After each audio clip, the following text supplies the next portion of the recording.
वहीं राजस्थान में एक बार फिर से हुए बस हादसे ने प्रशासन की व्यवस्था पर सवाल खड़े कर दिए। भीषण बस हादसे में 2 लोगों की मौत हो गई, कई लोग इसमें झुलस गए। लेकिन कैसे यह हादसा हुआ और क्या इस हादसे को रोका जा सकता था, इस रिपोर्ट में आप देखिए।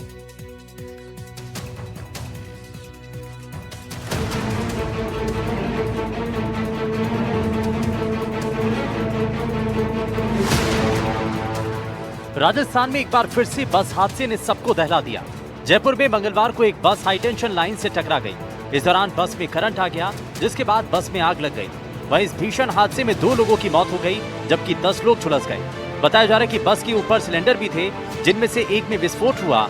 वहीं देश में बीते 15 दिनों में बस में आग की ये 5वीं घटना है। इससे पहले 14 अक्टूबर को जैसलमेर में बस में आग लगी थी। इसके बाद 24, 25 और 26 अक्टूबर को आंध्र प्रदेश, यूपी और एमपी में भी ऐसे ही हादसे हो चुके हैं। लेकिन फिर भी बस हादसों में कमी नहीं आ रही है। अब सवाल ये कि क्या इस हादसे को रोका जा सकता था? क्या सड़क पर चलने वाली ऐसी बसों पर कार्रवाई नहीं होनी चाहिए? तभी ऊपर सामान कुछ ज्यादा ही था, ऊपर लोड के अंदर, तो ऊपर ये तार जो मोटरसाइकिल रखी थी ऊपर, तो उसके अंदर अटके, तब ड्राइवर आगे लिया, तब तार बिड़ने के कारण ब्लास्ट हो गई थी सिलेंडर। आगे लगी, धुआं उठा एकदम, फिर भाजे सबने, कई बाजो बाजो आगे जल गई। ड्राइवर पहले ही भाज गया, हम लोग भीतर ही घुसे थे। तो सबने के हमारे बच्चन ने एक घायल हुई के, जब भी बच्चन को फेंका उठा के सबने हमें खींचा। हमारे पोता पोते जमान बेटी। आपके कोई घायल हुए हैं परिवार में से? हाँ, हमारे बहू जल गई, हमारे बच्चा एक चोट। हमारे जो है वो हॉस्पिटल में है, सारे लोग, हम यहाँ पर अकेले हैं।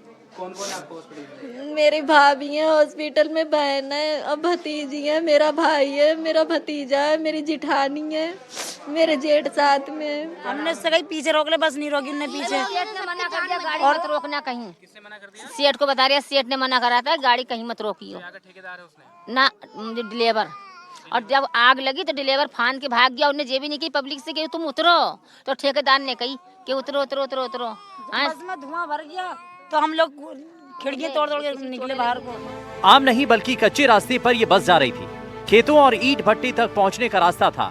11 केवी ओवरहेड लाइंस की ऊंचाई 15 फीट होनी चाहिए।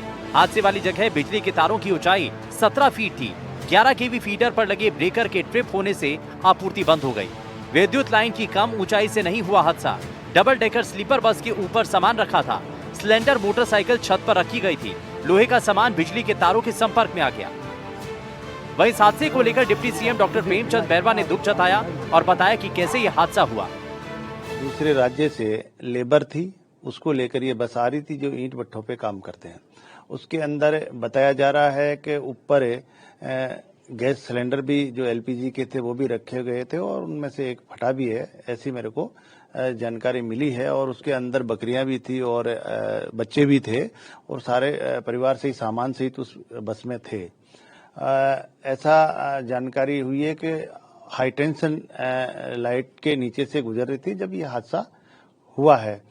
तथ्यात्मक पूरी जानकारी हम ले रहे हैं। घायलों को अभी सभी अधिकारियों को कहकर घायलों का उपचार करने के लिए व्यवस्था हम कर रहे हैं। उनको हॉस्पिटल में पहुंचा दिया गया है। 2 की कैजुअलिटी अभी बताई गई है कि 2 की उसमें मृत्यु हो गई है। निश्चित रूप से इस तरह की जो घटना हुई है इसके बारे में तथ्यात्मक जांच भी करवा रहे हैं और पता करने की कोशिश कर रहे हैं कि इसमें क्या क्या खामियां थी।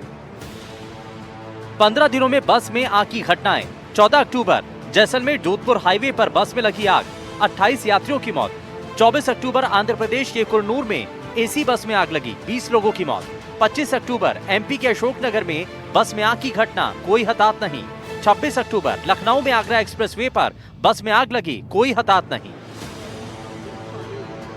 वहीं इस हादसे पर स्थानीय लोगों का कहना है कि इस इलाके में हाईटेंशन तार बहुत नीचे हैं, जिसके कारण पहले भी कई बार छोटे मोटे हादसे हो चुके हैं। लेकिन इस बार घटना ने 2 परिवारों की खुशियां छीन ली और कई मजदूरों को जिंदगी भर का दर्द दे दिया।